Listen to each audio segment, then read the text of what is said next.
We begin with health matters, where the Oyo State COVID-19 government has uncovered the Delta variant of the COVID-19 in the state. The state incident manager and coordinator of the Emergency Operations Center, Dr. Olabode Ladipo, who confirmed the development, said that the general public is notified of the need to take extra caution. The patient is currently in isolation.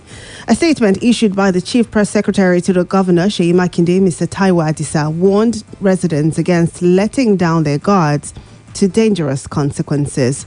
The state government also advised all inbound travelers to always isolate for 7 days and submit themselves for tests. Residents are also enjoined to seek medical care and avail the opportunity of free testing whenever they see any symptom.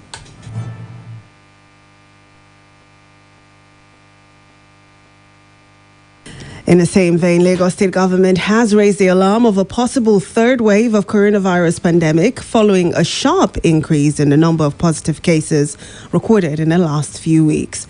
Governor Babajide Sanwo-Olu yesterday imposed restrictions and sanctions after disclosing that the state's daily cases of COVID-19 confirmation had shot up to 6.6% over a period of 1 week. The development may not be unconnected to the careless attitude of air passengers from countries in the high-risk zones and the complacency by the residents to follow the protective protocols issued by the government after the end of the second wave. Sanwo-Olu disclosed that 18% of 50,322 air passengers of interest who arrived in Lagos via the Murtala Mohammed International Airport could not be reached for COVID-19 status monitoring by Ecotelemed because they supplied wrong contact details. The governor ordered sanctioning of inbound air passengers that failed to provide verifiable contact details, including accessible phone numbers they can be reached for monitoring. He said there should be compulsory use of face masks in all public places, while also directing social distancing, compulsory temperature checks, provisions for hand washing and sanitizers, and maximum of 50% occupancy in enclosed spaces.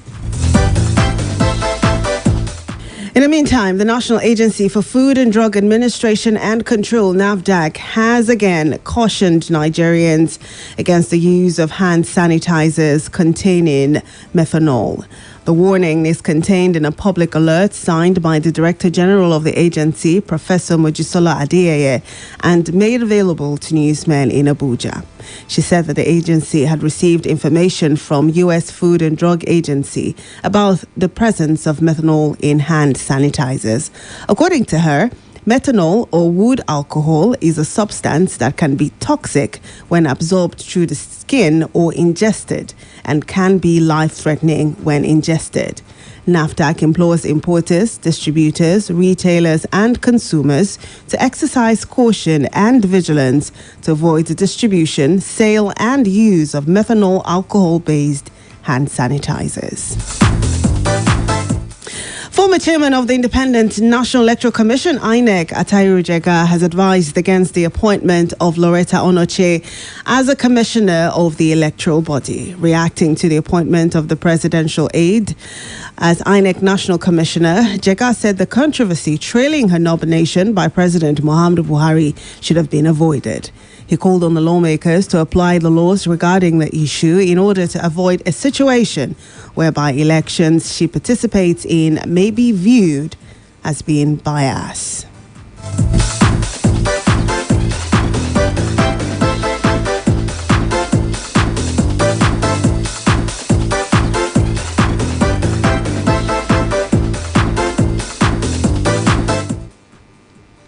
Elsewhere, Afenifere and Ohanaeze Ndigbo worldwide have backed the ban on open grazing by southern governors.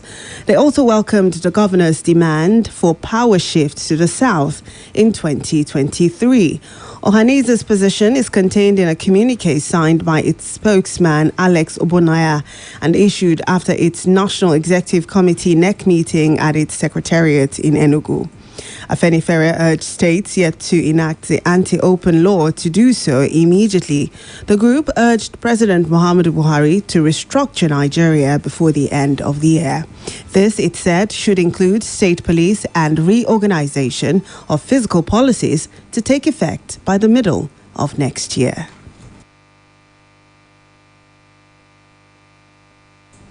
To security matters now, the Chief of Army Staff, Lieutenant General Farouk Yahaya, has visited wounded troops recuperating at the 44 Nigerian Army reference hospitals in Kaduna.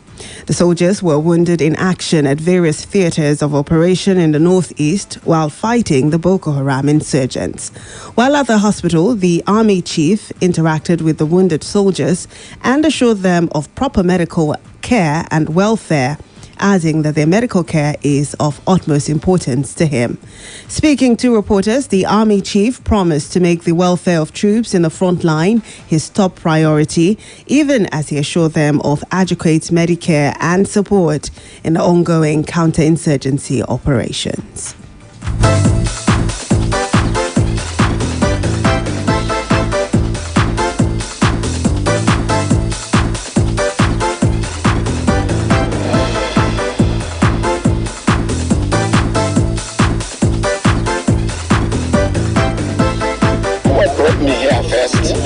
Is to see our patients and appreciate them and relate with them.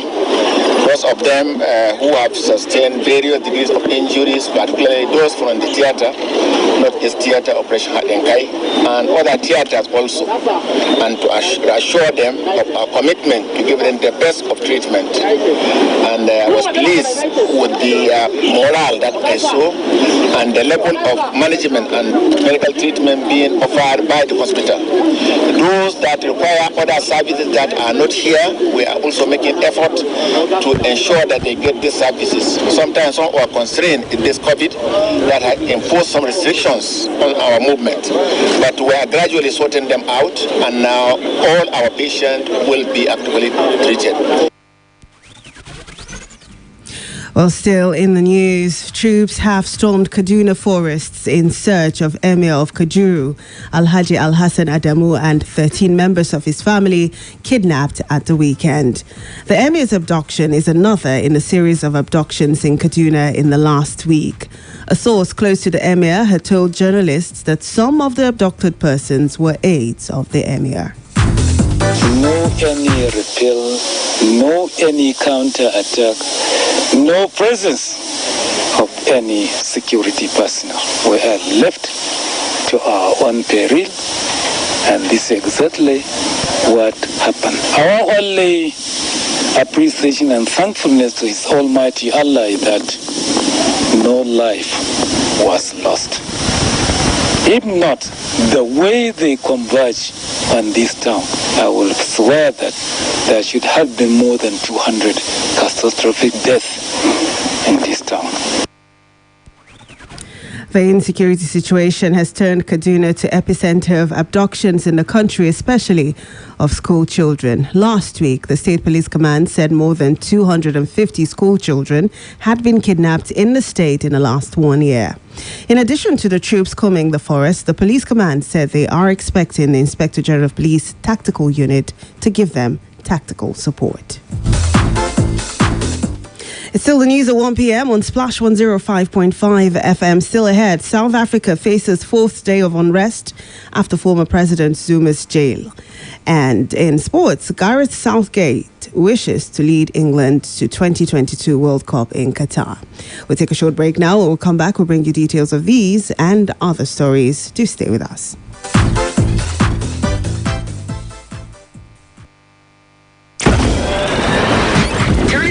Let's turn it up. Turn it up with Big B Live. The 11th edition is coming to Jogger Center, Liberty Road, Ibadan, on the 25th of July, 2021. Come join Big B alongside Joe Praise, Chigoze Wisdom, Adeyinka Lashiyori, Timi Dakolo, Kayode Oluwayomi Iben, and a host of others as we lift our praises to the Most High.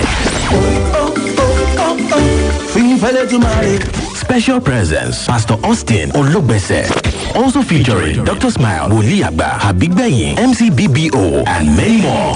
You stand a chance to win amazing prizes. Raffle entry ticket is 1,000 naira only. For table bookings and inquiries, call 080-710-40087.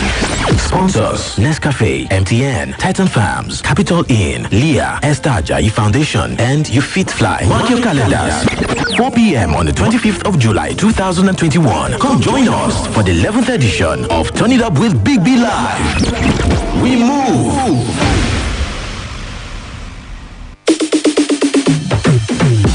Catch your favorite shows live on Facebook. Yes. You can watch your favorite presenters and listen to your favorite programs on our Facebook page every day. Go to Splash FM 105.5 on Facebook. Like our page and get updates when your favorite program is streaming.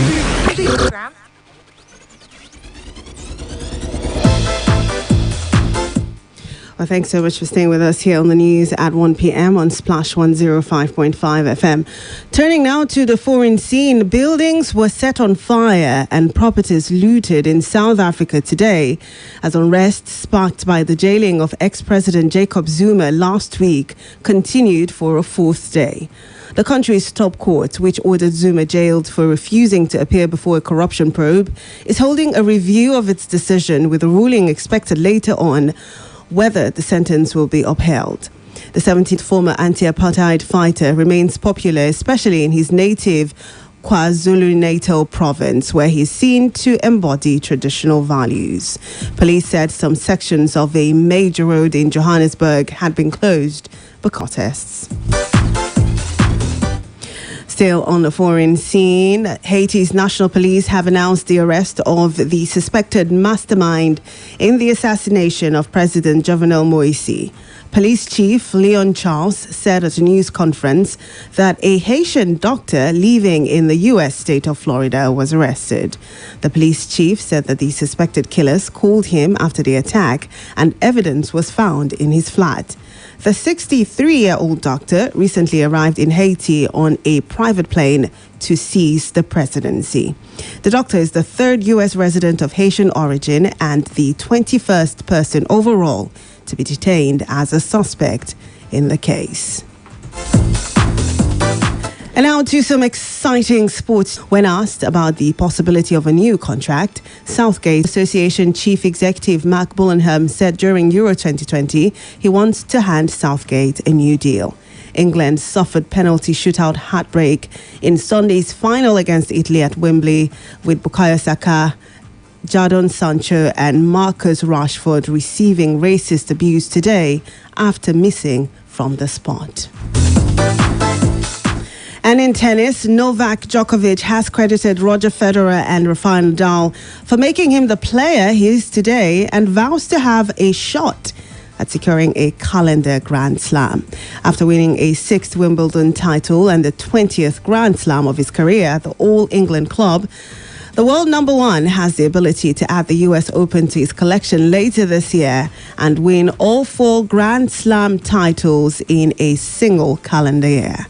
Djokovic was asked what it meant to draw level with Federer and Nadal on the same number of Grand Slam titles following his victory on centre court. And just before we go, here's a quick recap of the major headlines. Oyo State has recorded Delta variant of COVID-19 as Lagos raises alarm over COVID-19 third wave. Troops are combing Kaduna Forest for the abduction of Emir and 13 members of his family. On the foreign scene, we told you that South Africa is facing a 4th day of unrest after former president's jailing. In sports, Gareth Southgate wishes to lead England to 2022 World Cup in Qatar. For more details on the news, you can visit our website on www.splashfm1055.com.